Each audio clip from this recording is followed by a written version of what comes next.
¿Está corriendo el tiempo? Está grabando. Adelante. Ya, unos segundos y...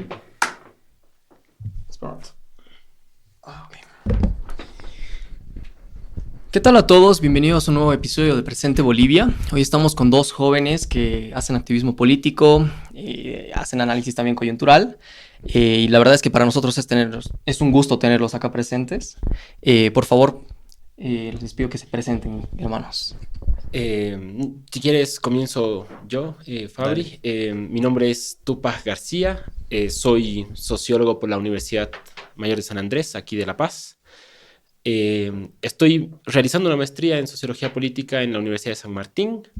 San Martín es de la Universidad de Buenos Aires, en la provincia de Buenos Aires.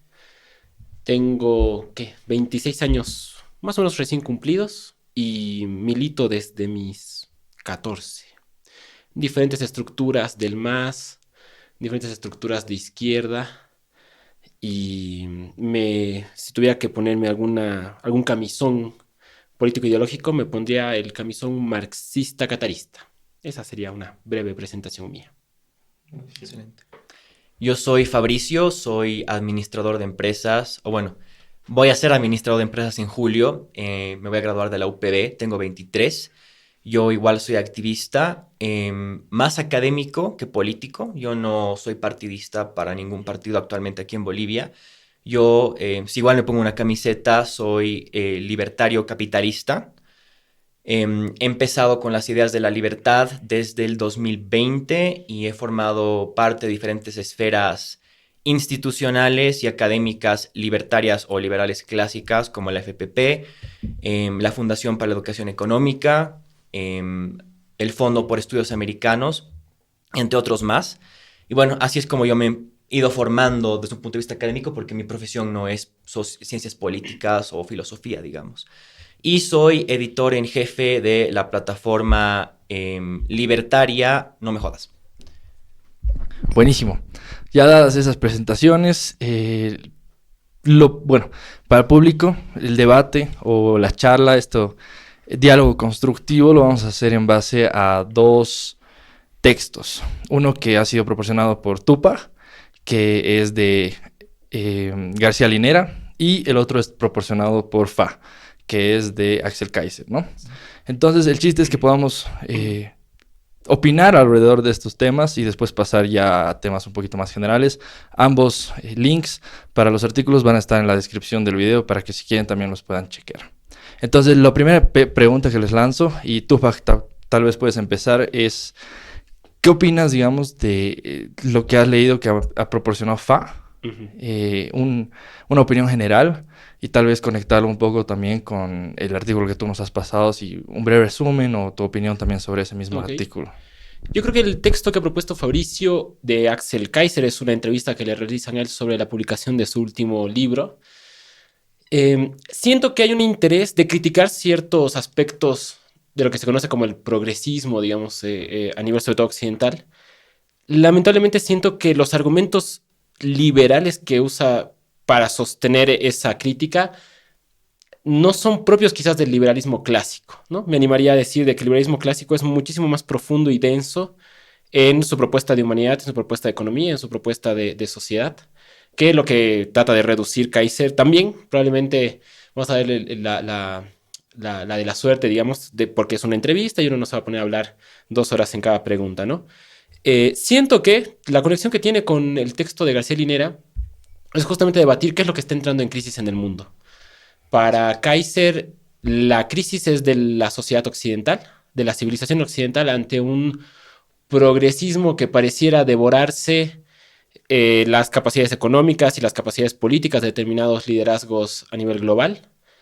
Para García Linera, lo que yo creo que está más o menos claro en el texto que hemos mandado, que es el de tiempo liminal, es que lo que entra en crisis es justamente el liberalismo y la globalización como apuesta de horizonte mundial.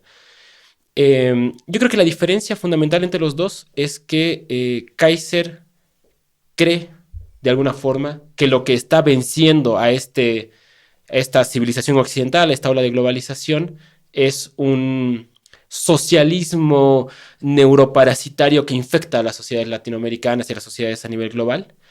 Y lo que plantea más bien García Linera es que el derrumbe de la globalización no está generando un nuevo orden social, sino lo que está generando es un desorden.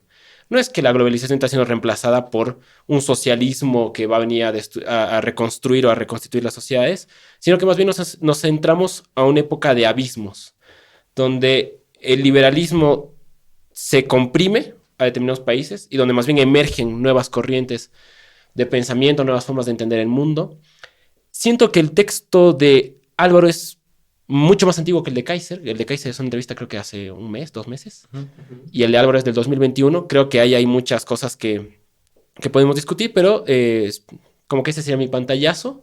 Y obviamente estoy más acorde. Creo que le ha dado la razón más el texto a Álvaro que el diagnóstico que ha tratado de plantear Kaiser, sobre todo con el mundo, más que entrar en un debate más intenso sobre la civilización occidental. Buenísimo.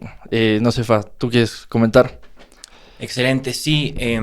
Lo que trata de tocar Axel Kaiser es justamente lo que mencionó aquí Tupac, es como ciertas nociones desde el punto de vista y desde la posición de las ideas han ido progresivamente metiéndose en la sociedad occidental y que en esencia esas ideas desde una manera parasitaria, por así decirlo, porque es como se empiezan a divulgar, son parasitarias, han ido quebrantando los mismos pilares que ha construido la sociedad occidental, ¿no?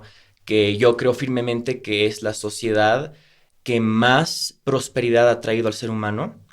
No quiero decir y quitarle algunas atrocidades que ha cometido, como también lo ha hecho cualquier otra sociedad, porque creo que la sociedad que más ha traído, bueno, civilización más que sociedad, ¿no?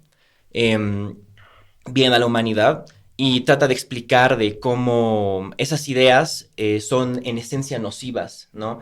Y sí tiene un componente liberal libertario, porque si bien es mucho más pragmático el liberalismo en el sentido técnico, son ciertos factores de sociedad y filosofía y cultura que a la medida que se propagan terminan derrumbando la noción de una sociedad liberal o libertaria, ¿no? Mientras que el texto de Álvaro García Linera es mucho más centralizado hacia el globalismo como algo que está llevando al abismo a la humanidad y tiene ese índole que es más hegemónico, ¿no? Que es algo bien típico de un discurso de izquierda. Sin embargo, no me ha parecido, lógicamente estoy en desacuerdo con la mayoría de las cosas, pero me parece un texto interesante como lo ha planteado y siempre es interesante ver esas posturas distintas, ¿no? Pero eso se remonta, ¿no? Es como las diferentes visiones ven cómo está terminando el mundo, porque yo sí veo que hay un quebranto de la civilización occidental y es el fin de esa etapa, ¿no? Y yo creo que lo vemos bien prominentemente con Estados Unidos, que está empezando a entrar en declive, o lo ha hecho hace mucho tiempo. Pero aquí hay dos visiones, ¿no?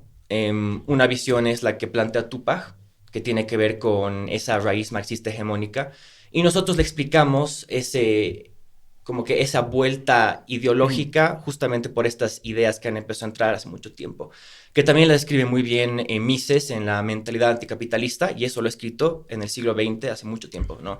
Es algo que ha estado sucediendo desde hace mucho tiempo, pero ahora está mucho más metido en la cultura.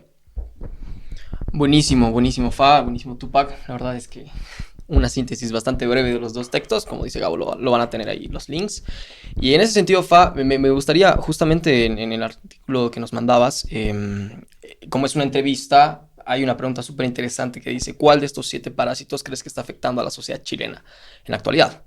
La pregunta sería: ¿cuál crees tú, digamos, desde este análisis, que crees que es el parásito que está afectando más de estos 7 que ha identificado Kaiser a la sociedad boliviana? Tú haciendo un análisis, digamos, un poco más breve.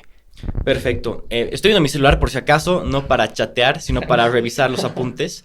Aquí igual hubiera traído mi libretita como tú, Paja, así un poquito más tradicional, pero la verdad es que se me fue. Analógico. Sí, igual soy full libretitas, pero hoy día hecho al moderno estuve, no sé, me olvidé. Bueno, para mí son 2 los que afectan más y los que han afectado durante mucho tiempo en realidad. Primero, el que ha estado presente creo que desde el principio de la creación de nuestra república es la noción del Estado benefactor. Que el Estado está ahí planteado, y esto es antes del movimiento socialismo, por cierto, como el centro de crecimiento y desarrollo de la sociedad y del país. Esa ha sido la noción que hemos tenido hace mucho tiempo y se ha ido alimentando constantemente, siendo que el Estado siempre ha tenido un rol bien fundamental dentro de la política de la sociedad boliviana. Entonces, eso para mí siempre ha sido y es nocivo porque no permite que la iniciativa privada haga salir adelante un país. Porque finalmente lo que hace que un país se desarrolle es la iniciativa privada. Es la innovación, es el crecimiento, es todo el emprendedurismo, cómo nos desenvolvemos como sociedad. Siempre parte desde el privado y el Estado siempre ha ido a estar ahí para acaparar absolutamente todo, ¿no? Eso, en resumen, podemos indagar mucho más en cuanto de qué manera ha sido el Estado benefactor, que yo creo que es en todas las aristas, en algunas más que otras en Bolivia. Y más recientemente, igual han habido ciertas épocas donde ha pasado este parásito mental, ha sido la noción del buen indígena, donde no quiero darle ninguna connotación de hispanidad a este discurso, porque yo no creo que la hispanidad haya sido la cosa más gloriosa que nos ha pasado en Latinoamérica. Pero es la noción de que antes de que haya civilización occidental en las Américas, todo era una panacea, ¿no? Que todos los indígenas vivían de manera próspera y feliz y esto que lo otro, cuando no es así. O sea, antes igual había esclavitud, había aristocracia, había divisiones sociales, diferencias sociales, habían sacrificios humanos.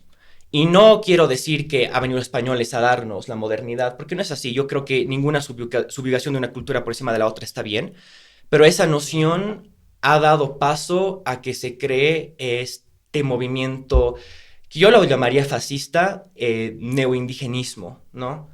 Que es o sea, para mí, como todo tipo de rama que trata de poner una raza por encima de la otra o que trata de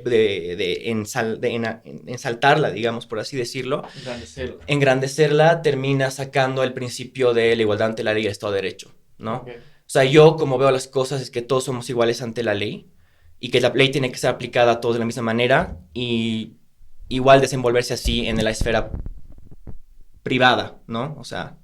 Ajá. Claro, no sé, Tupac, creo que vas a estar en desacuerdo en algunas cosas. En bastantes, probablemente. Pero es un micrófono libre, así que... Sí. ¿Qué dices? ¿Qué dices? Bueno, primero que nada, yo siento como una limitación para el artículo.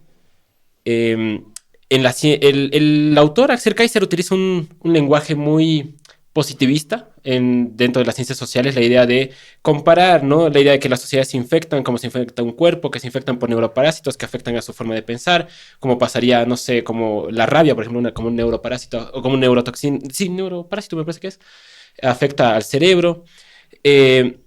La comparación en el lenguaje, en las ciencias sociales, de replicar lo que pasa con medicina, con lo que pasa con un cuerpo humano, es básicamente el positivismo.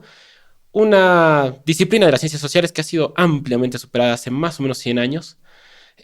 Por los marxistas podríamos hablar un poco más antes, pero desde el propio pensamiento liberal, estructural, funcionalista, desde la década de los 30, 40, ya el positivismo había quedado básicamente como un pensamiento anacrónico. Me parece en ese sentido que hay muchas limitaciones desde esa entrada en las que Kaiser trata de abordar el texto. Sin ir muy lejos, para hablar del Estado benefactor cita a Hegel en la entrevista, y no hay que olvidar que más bien si existe un padre del pensamiento liberal occidental es justamente Hegel. Acusarlo de estatista es una falta de respeto al liberalismo clásico justamente, en tanto que Hegel propone que el Estado más bien es el garante de la propiedad individual, porque la propiedad es la forma material de la libertad humana. Entonces, ¿qué clase de socialista zurdo comunista plantearía que justamente la libertad y la propiedad son los principios del ser humano?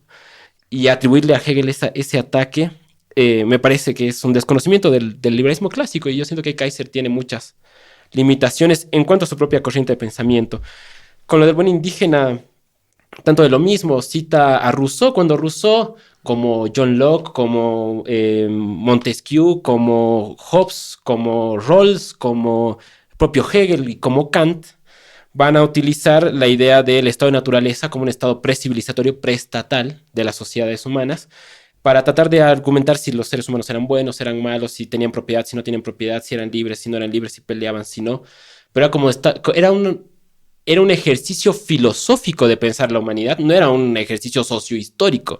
Entonces atribuirle que el buen indígena son los buenos salvajes, porque Rousseau hablaba de los buenos salvajes, es hacerle decir a Rousseau algo que jamás estuvo en su pensamiento político, además como francés, ¿no? Ahora, eso en cuanto pensamiento liberal del propio autor del artículo. Cuanto a Bolivia, yo siento que la historia de Bolivia puede... Y ahí te corto, así, 2 Por segundos, favor. solo para sumar algo. Más o menos la misma pregunta, o sea, en Ajá. respuesta a todo lo que estás construyendo sobre Bolivia, pero también quería preguntarte si vivimos en un tiempo liminal acá. Yo siento que sí, siento que sí. Global, digamos. Ujú. Como pasa, como fenómeno global también afecta a Bolivia. Yo siento que en Bolivia esta incertidumbre de que de repente todo el mundo empieza a preguntarle a los demás por quién va a votar, porque nadie sabe por quién va a votar. Yo creo que el 2019 y el 2020 nadie sabía qué iba a pasar, pero todos sabían a quién iban a votar. Los masistas sabían que iban a votarle a Leo, todos los que estaban en contra del masismo sabían que iban a votarle a Mesa o al... ¿quién era? Oscar Ortiz. Y el 2020 lo mismo con el Camacho y el Mesa. Ahora, nadie sabe qué va a pasar, pero también nadie sabe a quién le va a votar. Yo siento que eso es también parte del tiempo liminal. Retomo, por favor. Sí. No, dale. Retoma y Eh, vamos con la otra tema. Estado benefactor. Yo siento que Bolivia ha tenido pocos momentos de estado como actor económico. Me animo a decir 3 en sus 200 años de historia. Estamos en nuestro bicentenario, ¿no? El primero es con Andrés de Santa Cruz, recién nacida la República. Esos 10 años en las que Bolivia entabla la alianza pro-boliviana. Hay un proceso fuerte de participación del Estado en la economía, de construcción de impuestos, de aranceles, de delimitación de fronteras, fortalecimiento del ejército, etcétera. Que dura 10 años, si no me equivoco, es del 29 al 39. Sí. Desde entonces tenemos una vorágine de acumulación de capitales privados. Primero en lo que van a hacer los señores de La Plata, Pacheco, Arce, Aramayo. Después los varones del estaño tras la guerra federal, la guerra civil, con Patiño, Aramayo justamente y Xochitl.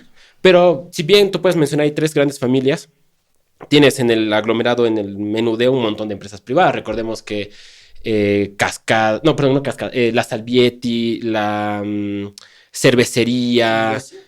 Sí, hay un montón de fábricas, un montón de fábricas que se crean justamente en la oleada liberal de ampliación de la economía privada tras el gobierno de Pando, ¿no? De inicios de siglo tenemos del más o menos 1902 al 1928 una gran oleada de liberalismo económico, precedida por otra gran oleada de liberalismo económico en la época de 1850 a 1894 más o menos, ¿no?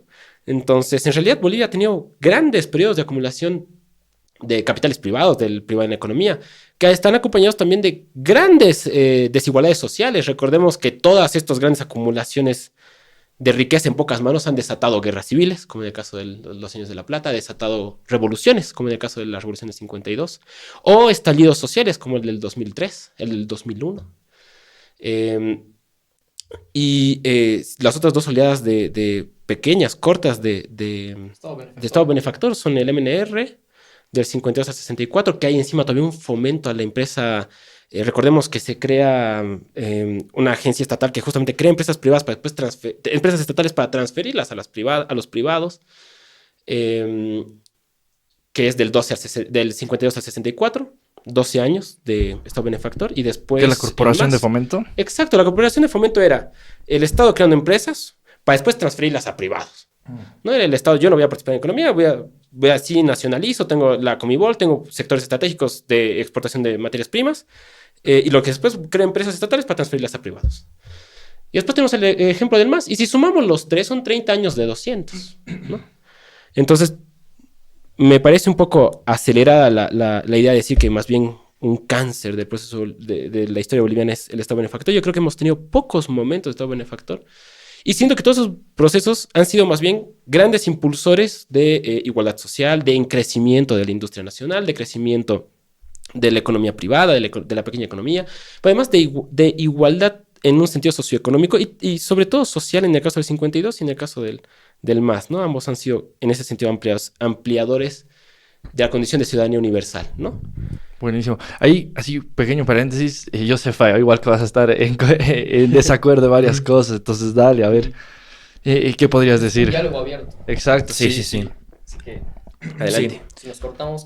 No, sí, o sea, el Estado sí está presente en la mayoría de los años de existencia de Bolivia, ¿no? O sea, si bien tal vez no con un rol directamente benefactor dando servicios sociales como salud, medicina o como la noción del siglo XXI que tenemos de ser benefactor, pero sí ha sido bien presente el Estado, o sea, como un motor sumamente importante para dirigir a la sociedad boliviana, ¿no? Desde todas las épocas donde hemos tenido dictaduras hasta las cantidades de guerras que hemos tenido que han sido ocasionadas por el Estado, como la Guerra del Chaco, donde les han obligado a los padres del estaño a dar una cantidad de dinero para solventar la guerra, hasta el 52, donde ha sido todo ese movimiento de milicianos, que para mí se ha traído buenos movimientos sociales que tenían que suceder, pero a costa de una parte de la población, donde yo creo que Víctor Paz realmente no le interesaba mucho esa reivindicación social, pero más bien estar en el poder.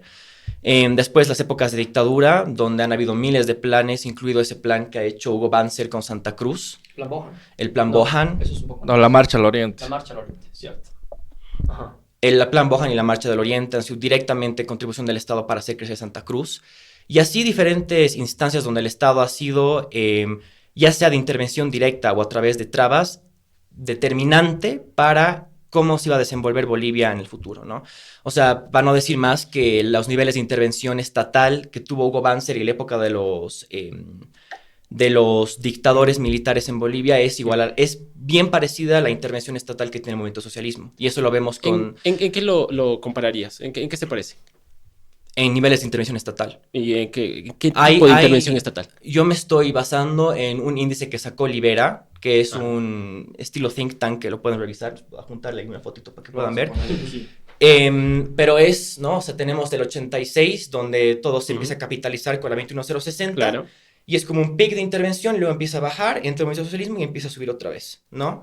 Intervención en lo económico, en lo social, en diferentes medidas, en el tema... Yo creo que con el MAS, lógicamente, se ha agravado, pero el Estado, si bien no ha habido, digamos, ese factor tan social, que en muchos momentos sí lo ha habido, de medicina, educación gratis, etcétera, como lo quieran ver, sí ha estado presente para dirigir la sociedad boliviana, sin permitir que el privado sea el que destaque, ¿no?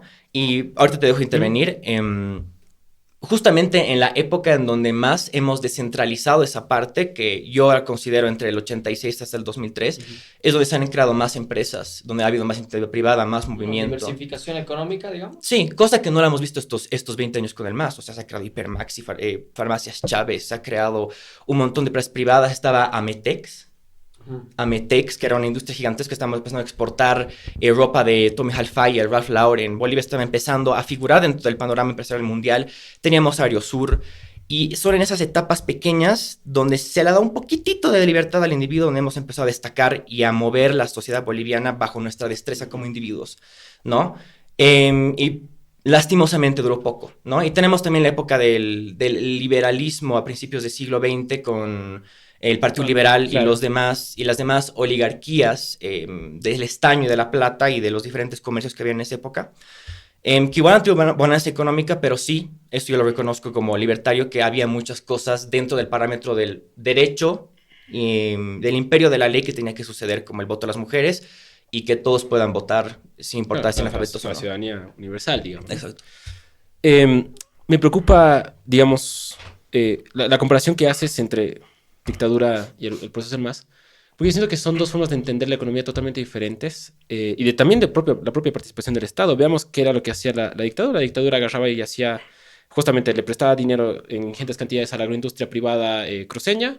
La agroindustria capitalizaba eso en maquinaria, en habilitar tierras productivas, en exportaciones, y después el Estado le condonaba las deudas a esas mismas empresas que se declaraban en quiebra y decían, nosotros no podemos pagar lo que nos has prestado.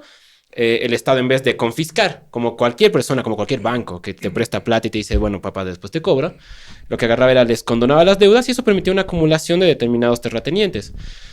Me pregunto ahí, digamos, qué libre competencia puede existir, qué libre mercado puede existir después cuando hay un sector que durante más o menos 10 años ha sido favorecido con préstamos estatales y con donaciones de deuda posteriores frente a otros sectores que no tuvieron esa misma suerte, digamos, ¿no?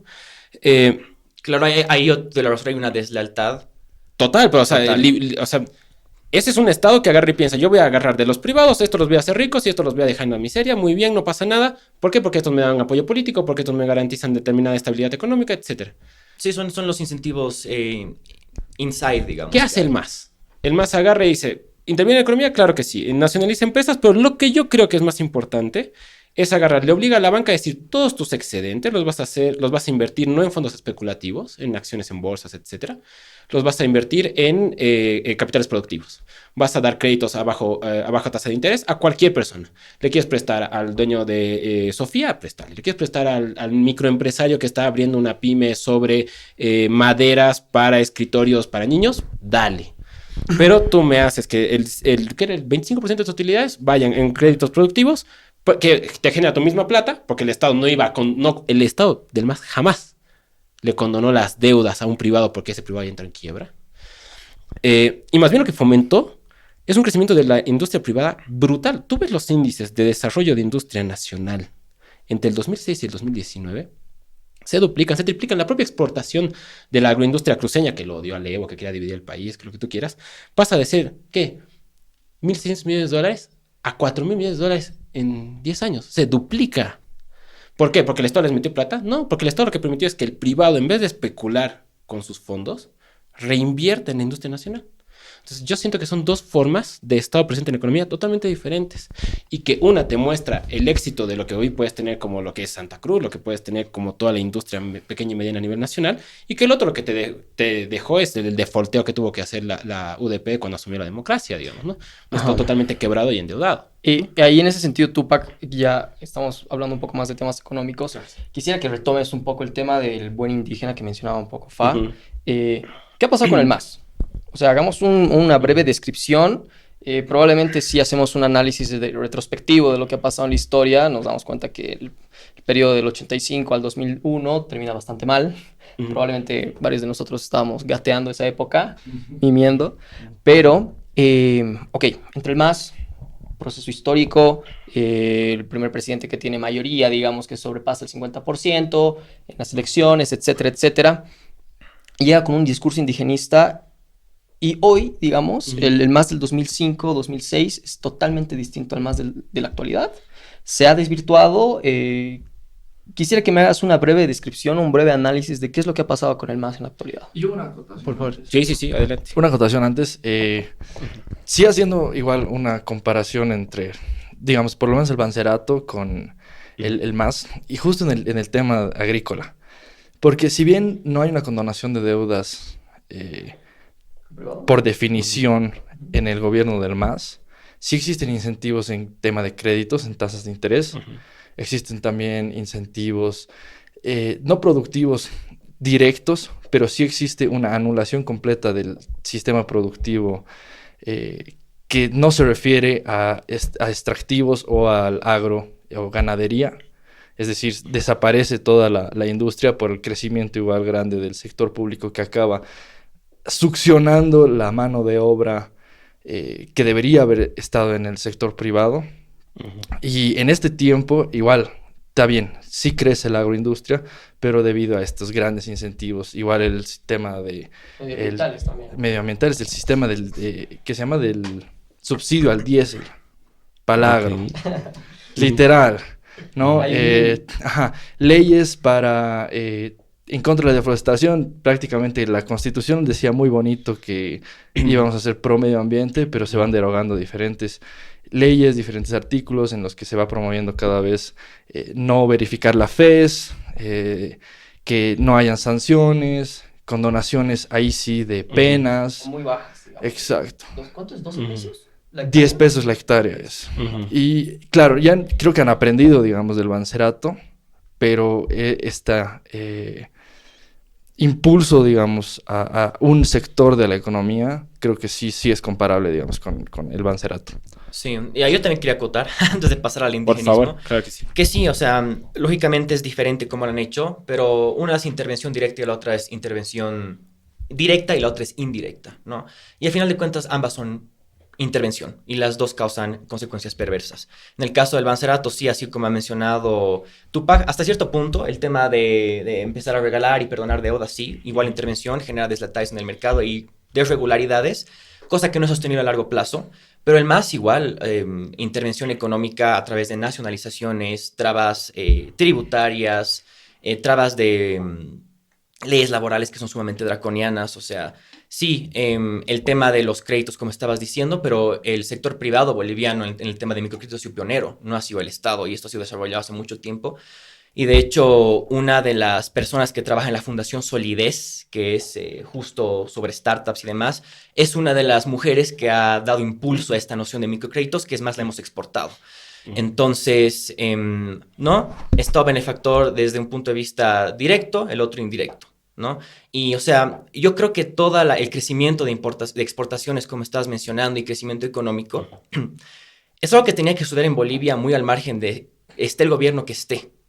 Es algo que hemos estado cosechando en la época del neoliberalismo, como lo denominan ellos, pero entre el 86 a los 2000, donde hemos tenido una liberización de la economía, capitalización de los recursos, hemos ido sembrando todo ese motor empresarial por detrás y lógicamente en los años que siguen, porque la economía funciona así, no es inmediata, ha ido desenvolviéndose como tenía que desenvolverse, ¿no? Otra cosa es que en estos 20 años hayamos visto nuevas industrias, crecimiento de empresas, que hayamos ampliado nuevos sectores, que se haya, no sé, y lo vemos eso en el porcentaje, en el grueso porcentual de la economía que sigue siendo mayormente hidrocarburos, ¿no?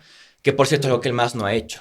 O sea, todo ha sido construido por privados, los negocios han sido negociados por privados. Lo único que ha hecho el MAS es nacionalizar y aprovechar los frutos de la bonanza con los precios internacionales de gas. Entonces, es algo que hemos desaprovechado, pero algo que tenía que suceder, ¿no? Okay. Naturalmente. Ahora, bueno, vamos a entrar al indigenismo. Voy a tratar de cazar un poco todo. ¿Por qué el MAS se vuelve gobierno? ¿Porque el Evo tenía la mejor estrategia de campaña? Yo creo que no. Yo creo que el MAS justamente es producto de algo que era más grande que el Evo, pero que el Evo es capaz de capitalizar. En 2003, cuando la gente lo vota al GONI, propone la agenda de octubre. Eso es algo de que quizás no muchos nos acordamos. La agenda de octubre no hablaba de que el Evo tenga que ser presidente o no tenga que ser presidente. Lo que hablaba era nacionalización de los hidrocarburos, hablaba de asamblea constituyente y hablaba de industrialización. Puedo decir que la deuda de la industrialización por parte del Estado hacia la economía privada es una deuda desde la época del 52. Ahorita voy a abordar con eso, muy sedimentada en la época del 52 con la discusión de la CEPAL. Después, las otras dos demandas son demandas propias de un hartazgo sobre un modelo económico que lo que había hecho era aumentar la pobreza en más o menos 15 puntos porcentuales, en aumentar el desempleo y en aumentar la economía informal. En la economía informal como mecanismo de subsistencia y no como mecanismo de potencia económica nacional. Históricamente Bolivia ha sido un país bastante autárquico en su consumo de alimentos y bastante dependiente en la importación de todo tipo de productos para construcción, para medicina, para educación, para todo lo que ustedes quieran, tecnologías, autos, industria, importamos, ¿no? Muy bien, ¿qué pasa en el 2005? El Tuto propone más o menos hacer lo mismo que seguía haciendo el GONI. El Samuel de Medina propone hacer los famosos, el continuar con el Bono Sol, con varias medidas del proyecto neoliberal con UN. Y el MAS lo que agarra dice, nosotros vamos a agarrar esa agenda de octubre, que nosotros como movimiento, como partido político, hemos acompañado, pues hemos sido los grandes actores del 2003. Recordemos que el 2003 el Felipe Quispe, recordemos el Alto, recordemos las FEJUVES, donde el Evo, el 2003 estaba, sí era diputado, denunciaba, pero desde el Chapare, ¿no? Con sus limitaciones, pero también con sus aciertos. El Evo se vuelve presidente porque escucha a la gente. Y es reelecto en 2 ocasiones porque sigue escuchando a la gente, ¿no? Porque esa gente le dice Asamblea Constituyente y se hace la Asamblea Constituyente. ¿Por qué es tan importante la Constituyente? Porque si bien la ciudadanía universal se constituye al 52, y entonces todos somos iguales en plenitud de obligaciones, pero no en plenitud de derechos, ¿no? Los indígenas pueden votar, pero no pueden ser elegidos. Los indígenas pueden participar en ciertos roles de economía, pero no pueden conducir empresas. Los indígenas pueden... voy a dar ejemplos de oficios. Los indígenas pueden ser albañiles, no pueden ser ingenieros. Pueden ser secretarias, no pueden ser abogados. Pueden ser enfermeras, no pueden ser médicos. Pueden ser transportistas, no pueden ser empresarios. Y ese ordenamiento económico de una sociedad que, bajo la sombra de la ciudadanía universal, seguía replicando una lógica colonial, va generando una bronca social que se acumula desde la década de los 70, que prolifera en la década de los 80 con las ESUTCB, las Bartolinas Sisas. Tiene su fracción armada en 92 con el EGTK y tiene finalmente su estallido social en 2003. ¿Por qué es importante eso? Porque la Asamblea Constituyente no fue una exigencia del MAS, no fue un discurso demagógico, socialista, marxista de un conjunto de zurditos que no tenían nada que hacer. Era una demanda de una sociedad que exigía que se cumpla lo que se había prometido hace más o menos 50 años, ¿no? Y la Asamblea Constituyente viene a revertir eso. De ahí a decir de que hay razas superiores o no, yo creo que el Estado plurinacional es la muestra de que no hay razas. De que quizás lo que tenemos en Bolivia es una característica de que hay gente que se asume de origen indígena y que lo que está pidiendo no es ser más que los blancos. No es que los estados tienen una cuota de gente blanca que tiene que entrar a las instituciones, como si fuera una minoría étnica, una minoría racial. Ni tampoco el Estado plurinacional ha buscado ni aniquilar ni destruir la forma de vida de la gente que se asume blanca, de la gente que no se asume indígena, no. Lo único que ha pedido la Asamblea Constituyente ha sido que se nos reconozca con la plenitud de derechos. Eso no es fascismo y no es suponer que una raza sea superior a otra. Es justamente plantear la igualdad en la diversidad. Hay gente que se asume aymara y tiene el mismo derecho de participar en política, en educación y en salud que una persona que no se asume aymara. Nada más. No estamos... pero en su profundidad, digamos, ¿no? La diferencia entre 2006 y 2025, que el MAS ha olvidado eso. Que el MAS se ha vuelto como gobierno, el gobierno de Arce se ha vuelto un gobierno, si tú quieres, que se limita al accionar económico, estrangulando la economía privada y la economía, y también desfinanciando la economía estatal. La liberalización no la está haciendo el MAS, la está haciendo el Arce, ¿no? La reducción de impuestos la está haciendo Arce, no la está haciendo Tuto, digamos, ¿no? La liberación para que se queme el agro, para que se queme el medio ambiente, para que avance el agro, no le está haciendo Branco, le está haciendo el Arce, ¿no? O sea, es un estado es un gobierno que en su pelea interna con Evo ha perdido el horizonte político, que es la conducción del mundo indígena, y por lo tanto ha entrado en una inversión de su modelo económico. El Arce empezó reactivando el modelo sociocomunitario productivo y está acabando su gestión combatiendo el modelo sociocomunitario productivo. En mi opinión, temas industria privada y esta acumulación que mencionaba Fabricio diciendo, ¿no? Como el neoliberalismo construyó todo lo que el Evo ha utilizado. La mayoría de las fuentes de empleo a nivel nacional es la economía informal. La economía informal durante la época de neoliberal se vuelve el modo de subsistencia, de sobrevivencia de la gente. En la época del MAS, la economía popular, la economía informal, se vuelve el gran motor de la economía privada nacional. No tendremos industrias de autos, salvo la de Cochabamba, que hace autitos de Quantum, ¿no? No tendremos industria de metales pesados, no tendremos industria de barcos, no tendremos industria de aviones, no tendremos... Sí, pero toda la economía popular es la que se ha visto alimentada por las políticas de Evo y como economía privada ha generado un ensanchamiento de las pequeñas y medianas industrias nacionales en todo el país. Ejemplos, tenemos fábricas de porcelanato, tenemos fábricas pequeñas de cemento, de materiales de construcción, informales. Informales, algunas formales, otras informales, todas pertenecientes a una economía popular que nos muestran los cholets, ¿no? O sea, el neoliberalismo jamás contempló el fortalecimiento de la economía popular porque para el liberalismo la informalidad es un cáncer que hay que formalizar, ¿no? Ahí podemos debatir. Y yo siento que justamente una potencia del MAS es fortalecer esa economía popular, que es fortalecer las ferias, fortalecer las fábricas, pero todo ese pequeño y mediano negocio que es el gran abastecedor de empleo y por lo tanto es esa la razón por la cual se reduce la pobreza, no tanto porque el Estado redistribuía con bonos. O sea, si tú piensas, ¿cuánta gente pues se hace rica con bonos Juancito Pinto, no? O sea, ¿cuántos bonos Juancito Pinto hacen una casa, no? Entonces, son incentivos económicos. Pero estos incentivos a la economía privada mediante la banca, esta idea de créditos productivos a tasas de interés congeladas, de igual forma para un pequeño productor agrario como para un agroindustrial, es lo que permitió que todos los de abajo, porque el agroindustrial ya tenía créditos, el agroindustrial ya tenía al Estado a su servidumbre. era el pequeño y mediano propietario el que tenía que competir contra los Branco Marinkovic y todo el Estado Nacional, que le daba financiamiento, que le daba liberalización de sus exportaciones, etc. Y lo que hace el Estado del MAS es fortalecer a este pequeño y mediano productor. Y es por eso que se cuadruplica la economía en 10 años, ¿no? Y eso no estuvo en ningún plan económico de ningún proyecto liberal del 85 al 2005. Yo quiero puntualizar ahí, y yo creo más bien que la economía informal en Bolivia creo que está superando el 80%, más bien es la antítesis del MAS y del movimiento del socialismo. La economía informal. Sí, la economía informal. Porque es el constante escape de la iniciativa privada por las medidas del gobierno, ¿no? Es el constante, me voy a escapar de formalizarme, porque si es que me formalizo en este gobierno socialista, me van a sacar el 40% de impuestos, me van a poner regulaciones laborales, me van a poner mil y una otras trabas que no me van a permitir crecer.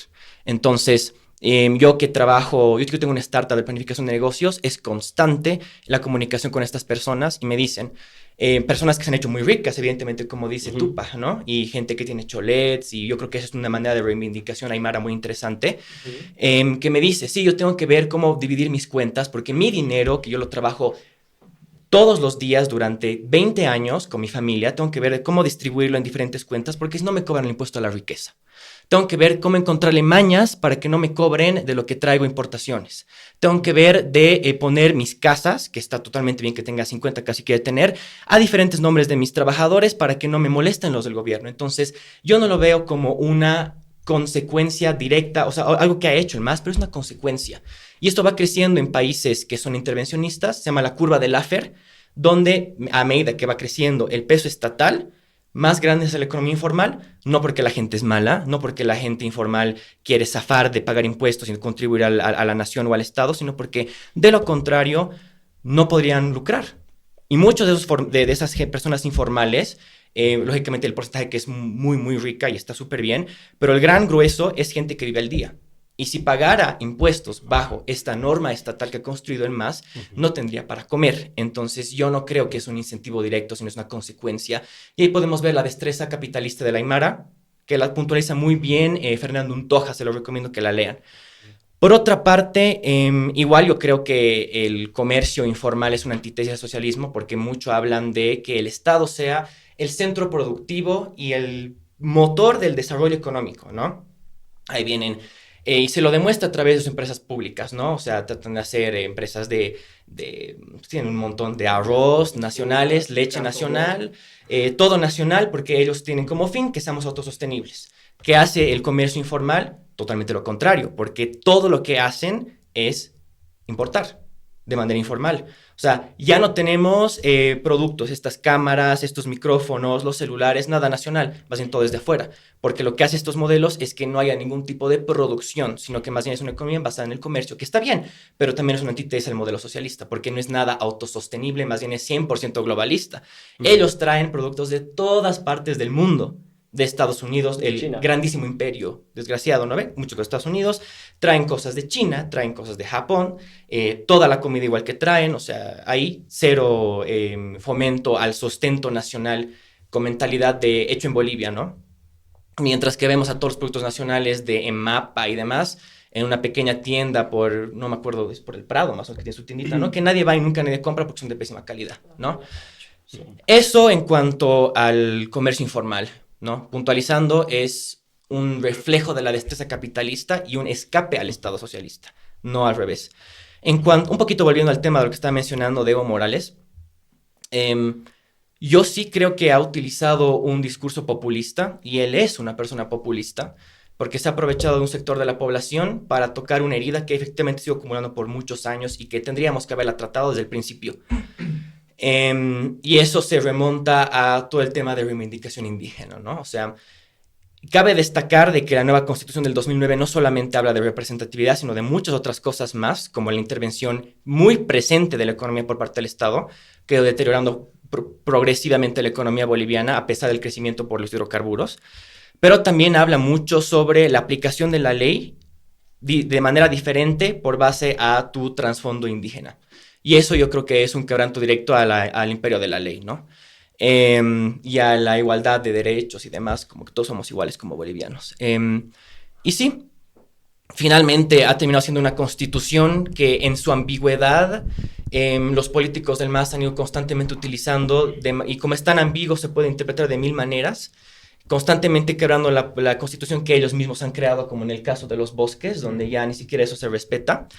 Y yo creo que Luis Arce Catacora es como un heredero de lo que es Evo Morales, ¿no? Porque finalmente él ha sido su ministro de Economía. Entonces, muy distintos no son, solamente es un interés de poder y de conflictos ahí que han ido peleándose entre ellos. Si es que realmente habrá una pelea, muchos dudan que es como una fachada y que en marzo va a entrar el Andrónico, eso podemos hablar después, y se van a unir, ¿no ve? Eso es algo que ha pasado hasta en la Unión Soviética, esta como estrategia socialista de estamos divididos, otra vez nos unimos.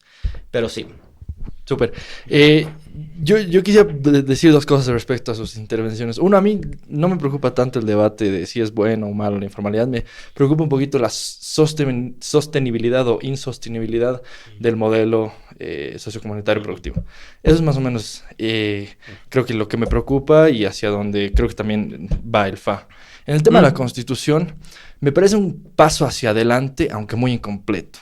Creo que se tiene que trabajar en el Estado plurinacional y yo no estoy de acuerdo con la visión conservadora de un back to la república, digamos. Eso por un lado. Y por el otro lado, ya para la recta final, digamos, de esta charla, quería que ambos, tal vez empezando por Tifa esta vez y después tú para responder y después ya podemos ir cerrando, un pequeño diagnóstico de este año que estamos en el Bicentenario, en camino, digamos, a las elecciones y tal vez una visión de qué quisieran que ocurra o qué es lo más realista que creen que pueda ocurrir. Perfecto. Bueno, mi diagnóstico para este año es que en cuanto al económico, que creo que es lo que yo más trato de hablar, va a seguir deteriorándose la economía y esto cabe recalcar que no es consecuencia del gobierno de Áñez y tampoco es consecuencia del gobierno de Arce.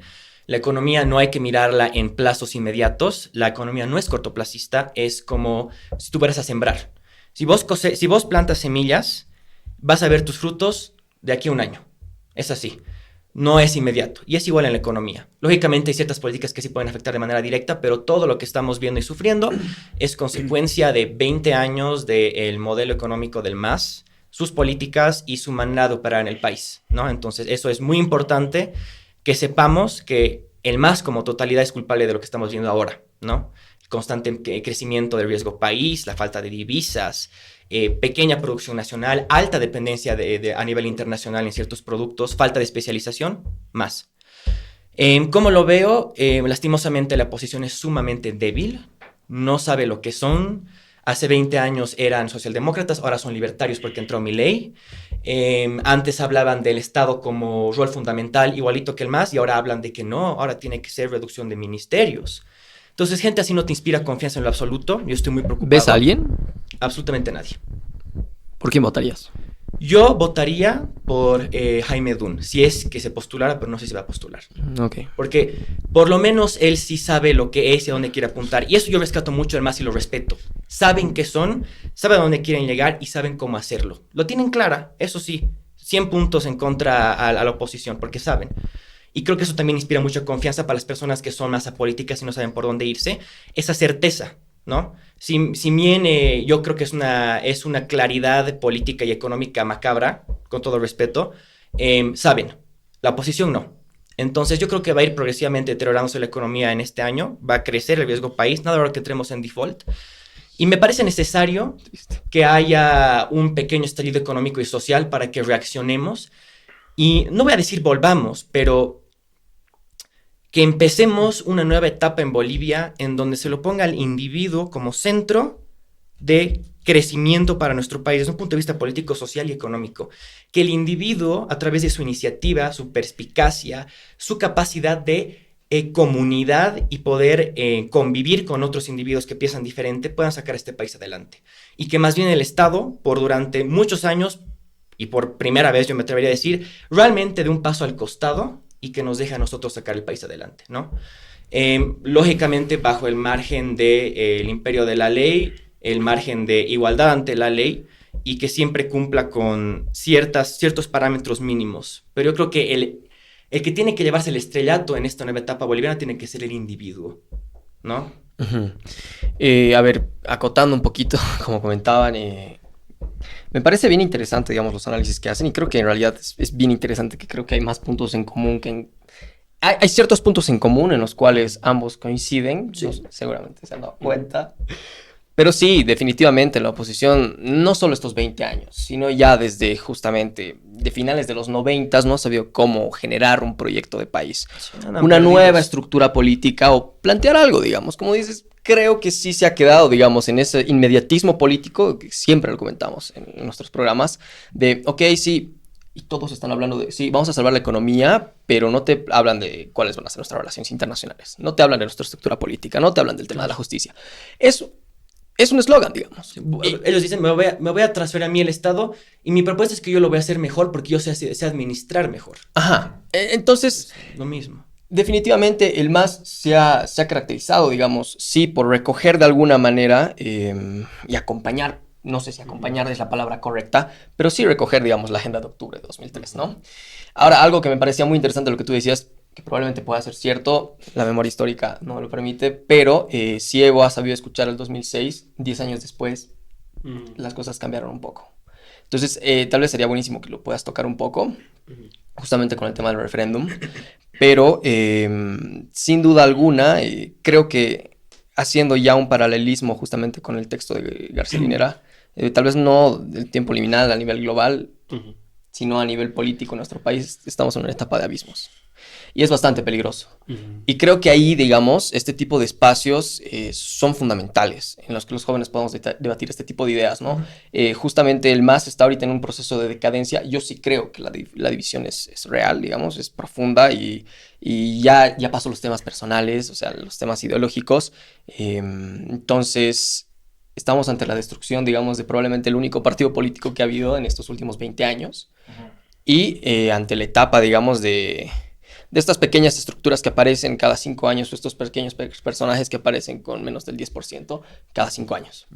Entonces, el matiz, digamos, con el 85 es que nuestro riesgo país es mucho mayor, nuestra economía está mucho más devaluada. Entonces, en ese sentido, tal vez Tupac sería buenísimo también que, y si también si quieres intervenir, Fa o Gabo, podamos brindar un mensaje tal vez ya de cara hacia el 25 hacia adelante, ¿qué es lo que nos queda? Okay. Tratando de recoger las cosas que te habíamos dicho. Sí, perdón, sí, que son perdón. un poquito bastante. A ver, vamos a ir. Toda una hoja. Fabricio decía algo que es bastante usado en el discurso libertario, ¿no? Que es acusarle al socialismo, digamos, de que justamente la economía informal es su antítesis y de que la economía informal trata de escapar más bien justamente de estas trabas que genera el Estado, ¿no? Me parece que puede ser perfectamente debatible, aplicable a casos soviéticos como la Unión Soviética. Podemos hablar quizás de Cuba, podemos hablar de Venezuela con seguridad. Pero yo siento que Bolivia en ese sentido es un país cualitativamente diferente. La economía popular existe muchísimo antes del socialismo, probablemente muchísimo antes de que exista Estado boliviano, ¿no? La economía popular, y eso lo describe muy bien Nico Tassi y María Elena Canedo en sus libros sobre economía popular, hablan de que lo que nosotros hablamos como economía informal en materia económica es en realidad la economía comunitaria, que en la época de la colonia ya trabajaba por fuera del Estado, porque ya en la época colonial pagaba impuestos, pues porque todos eran indios, ¿no? Entonces todos tenían que tributar. Ahí sí teníamos un ordenamiento racializado de la sociedad y de la economía y de los roles del trabajo, ¿no? Entonces, y durante la República ese orden continúa, porque no se olviden que el tributo indígena no se abole con la independencia, se abole en 1946, ¿no? Con 120 y algo años después de la independencia con Gualberto Villarroel. Y sigue esa economía popular, esa economía comunitaria informal, sigue operando al margen del Estado hasta la llegada del Evo. ¿Cuál es la diferencia del Evo entonces con todos los demás?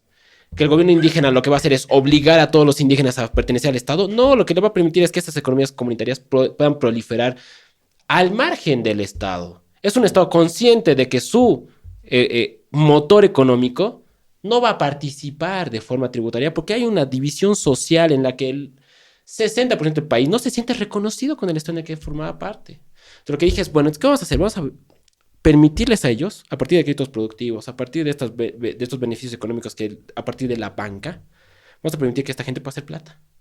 Entonces tienes poblaciones como Chayapata, si ustedes van a Potosí, van a comer charquecán en Chayapata. que era un lugar donde se comía papa todo el año porque no había para comer nada más. Y hoy en día es un puerto seco de autos chutos. Todo el país lo sabe. Si el Estado lo sabe, ¿por qué no interviene? Porque eso da de comer a todo ese municipio. Entonces, ¿qué hace el Estado para garantizar esa economía? Pero cada 5 o 10 años lo que hacía el Evo, acuérdense, el Evo, el Álvaro, se le iba a decir, vamos a, todos los autos que estén sin papeles, vamos a hacer un perdonazo tributario, la cuestión es que todos estén con SOAT, porque no importa que tú importes o no importe, lo importante es que no te mates, que no metes a nadie, que no generes un accidente, que no destruyas una vía, ¿no? Entonces, ¿qué hacía el Estado? El Estado permitía que la economía privada crezca y en estos sectores informales cada cierto tiempo les permitía, recogía una plata el Estado, pero permitía que todo lo que pasaba como informal pase a formalidad. Lelo y Salmón. O sea, nadie te da factura en Lelo y Salmón. Nadie te da factura nada más para eso. Y toda esto es economía comunitaria. Una belleza. Que ha caído a que ahora Mi estado. se va desarrollando desde la lógica capitalista. Siento ahí entonces que no es lo mismo que una sociedad soviética a la Unión Soviética, a lo Rusia, a lo Yugoslavia, a lo Cuba. Yo siento que hay particularidades en Bolivia que no merecen ser descuidadas porque entonces dejamos de comprender lo que es el país, ¿no? Y en ese sentido entro al tema del populismo, de este gatillar, ¿no? Lo que es lo indígena como una arma para ganar las elecciones, para hacer la Asamblea Constituyente. Uno ve la historia de Bolivia y cada 100 años hay rebeliones indígenas exigiendo ¿qué? Derechos, comida y tierras. Tierras que desde antes que existía el Estado boliviano les pertenecían, que tierras que desde antes que existía el Estado boliviano, esas familias ya las trabajaban. Y la respuesta en 1780 con Tupac Katari, en 1899 con Zárate Vilca y en 1946 ha sido bala, bala y bala, ¿no? La diferencia con el MAS es de que por primera vez a esas respuestas se le dice, muy bien, hablemos, ¿no? Construyamos un Estado imperfecto, modificable, cambiable. En materia de medio ambiente hay que revisar mucho. En materia de si justicias comunitarias o no justicias comunitarias también hay que debatirlo. Claro que sí, pero por favor, desde antes que existe este país, en esta tierra se peleaba por el derecho de una mayoría poblacional que lo que exigía era su respeto como iguales, ¿no? Y por primera vez, el MAS, si algo construye más que populismo o demagogia, es permitirle a esa gente ser iguales en un marco jurídico. ¿Esa igualdad puede ser debatible? Claro que sí, pero ya podemos hablar de que estamos reconocidos todos, pues de que todos estamos en la mesa. Antes la Asamblea Constituyente la hacían 5 personas blancas que habían estudiado Derecho en Sucre, ¿no? Y esos hablaban por todos los comunarios que jamás habían aprendido a hablar y escribir en español. Y esa es la diferencia cualitativa. Y en ese sentido creo que no es demagogia. Mi diagnóstico bicentenario. El 2008 y el crack de la bolsa de inflación, de la burbuja especulativa en Estados Unidos, ¿no? El Estado globalizador interviene en la banca privada para que no colapsen los bancos en Estados Unidos, para que no colapsen los bancos en la Unión Europea. Y en Bolivia no hay crisis, ¿no? ¿Por qué no hay crisis? Porque hay un Estado que interviene en la economía de una forma eficiente, porque hay un Estado que agarra y ante la caída de los commodities, lo que dice, nosotros vamos a soportar para que el privado no se licúe. Ustedes ven las políticas de libre mercado que se aplicaron durante la época del crack del 2008 en Grecia. Grecia vive hoy, 17 años después de la crisis del 2008, peor de lo que vivía en el 2008. Y es libre mercado. Ahí el Estado no participó, el Estado dijo, nosotros nos vamos, no vamos a meternos. Y tenemos una economía privada sumamente estancada. ¿El Estado requiere participar en la economía? Claro que sí.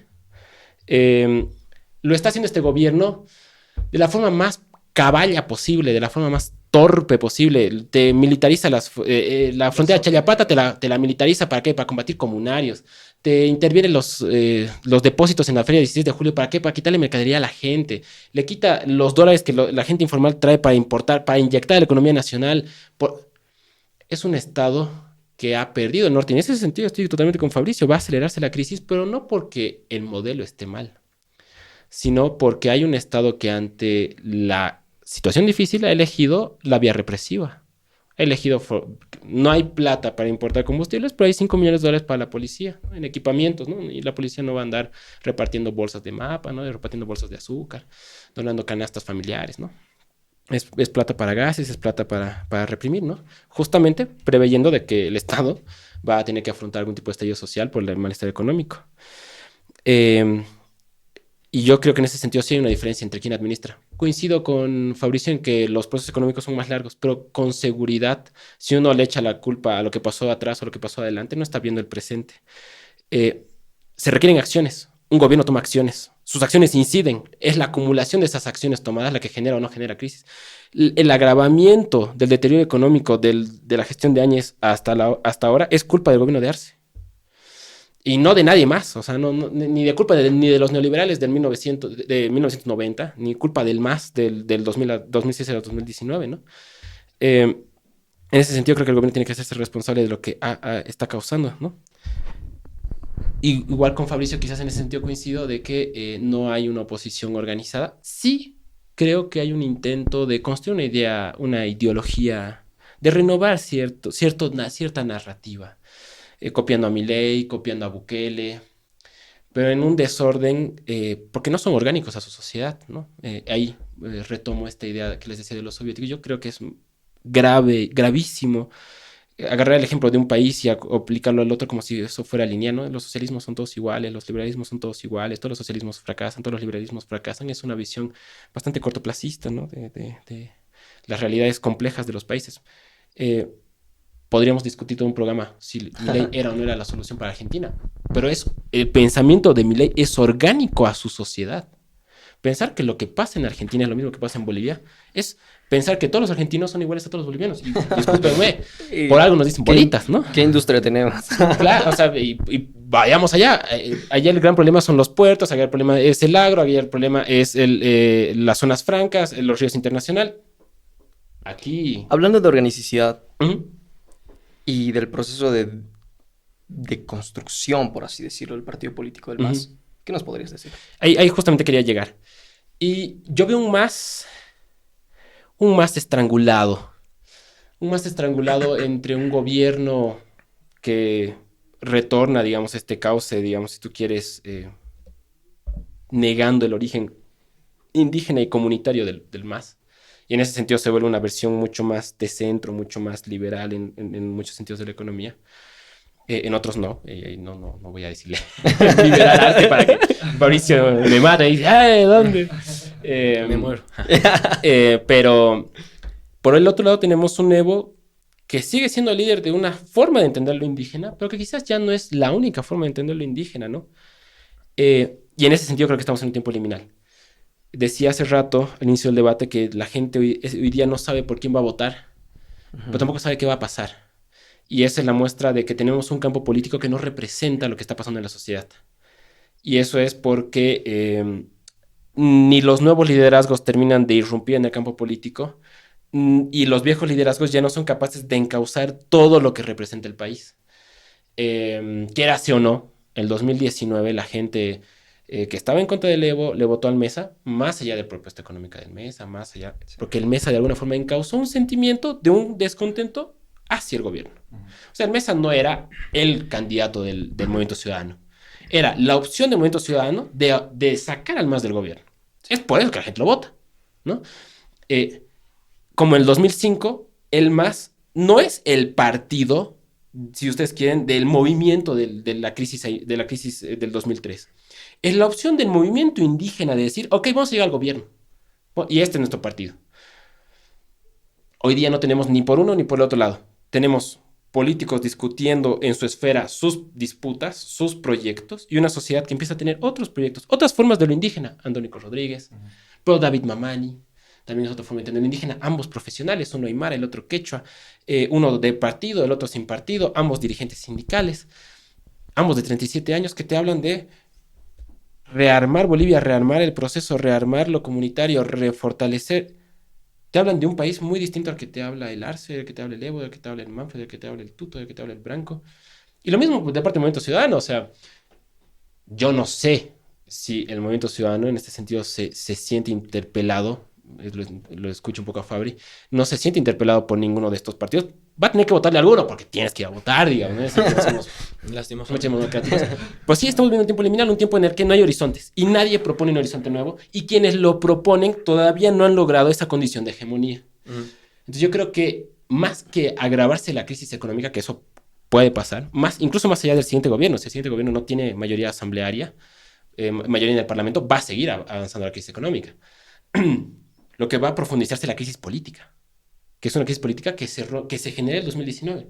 Cuando el 2019 el movimiento ciudadano agarra y dice, ok, esto es, fuera el masismo, y todo ese discurso meritocrático, en su versión más, si ustedes, camachista, pro-republicano, digamos, plantea un horizonte de país, de meritocracias, de libre mercado, de que los indígenas van a volver a sus lugares en sus facetas más radicales, no que todo es lo mismo. Pero hay una propuesta de país. Así se ordena la política, así se ordena la justicia, así se ordena lo social, así se ordena lo económico. Y el MAS tenía su contraproyecto, que era el Estado plurinacional. Y hoy día, como no tenemos eso, o sea, desde entonces lo que hemos tenido es, como ninguno ha superpuesto al otro, lo ha estrangulado al otro, porque el gobierno del MAS, si tú quieres, ¿qué era lo que decían Movimiento Ciudadano 2020?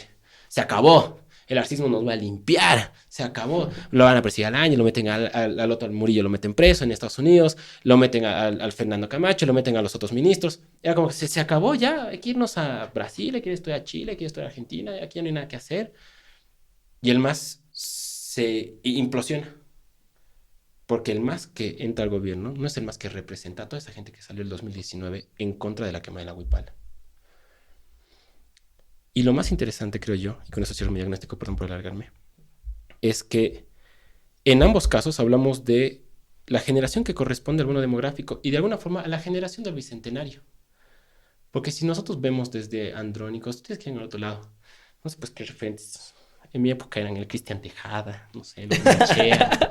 Esos eran los referentes de las plataformas, no sé quiénes quedan hoy en día. Pero si ustedes ven todos esos changos que salieron en el 2019 a hacer el paro cívico o a defender la Huipala, son jóvenes entre 35 y 20 años hoy en día.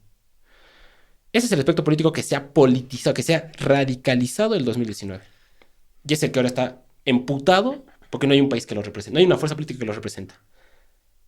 Y ojalá seamos esa misma generación la que se politice, se reorganice y reconstruya el país, y no quienes tengamos que cargar con una crisis brutal a nivel político de no saber a qué pertenecemos. ¿A qué perteneces tú? Yo siento que pertenezco a una Bolivia plurinacional. Yo no soy aymara, quechua de comunidad. Mi abuela escapó de mi bisabuela escapó de su comunidad en el marco de la guerra del Chaco. Pero sí reivindico esa raíz quechua. ¿Por quién votarías? Yo siento que votaría... retomar la objetividad. La objetividad, sí, de verdad, toda la razón. Yo siento que votaría por un Andrónico o votaría por un Evo. Votaría por un Evo porque es el Evo o votarle al Manfred, al Tuto, ¿no? Pues ser casi un voto contra. Creo que el Evo sigue siendo un líder, pero ya no siento que sea un líder que encauce todo esto, ¿no? Creo que votaría un Andrónico, votaría un Evo. No sé si votaría a un Lucho Arce en una segunda vuelta. El hijo cree que eso no va a pasar. Así nadie va a decir, Arcito, ¿no? Pero sí, votaría así. Yo creo que sí. Perfecto. Muchísimas gracias, querido Tupac, querido Fa, Gabo. Realmente ha sido una charla bastante enriquecedora. Ha sido más como un diagnóstico de lo que pasó. Y nos quedamos justamente en la puerta de lo que va a pasar hacia adelante. Entonces esperamos tenerlos en una segunda etapa, en un segundo episodio. Claro que sí. Para justamente empezar a debatir. Y me parece muy interesante esta etapa en la que estamos realmente los jóvenes. Y no solo los jóvenes, la sociedad civil, sin una representación política adecuada. Adecuada en el sentido partidario, ¿no? O sea, alguien que Sí. Entonces, muchísimas gracias, de verdad. Gracias a nuestros invitados. Y si quieren pueden dar un mensaje final de 10 segundos. Sí, adelante, por favor. 10 segundos. No, Con lo que somos- 20. Con lo que somos catarreros. A ver. Ya, se acabó. Listo. No, dale nomás. Dale. Con todo.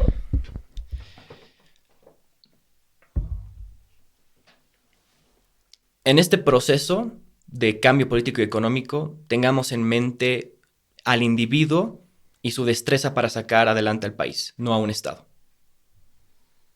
Fuerte. Sintético.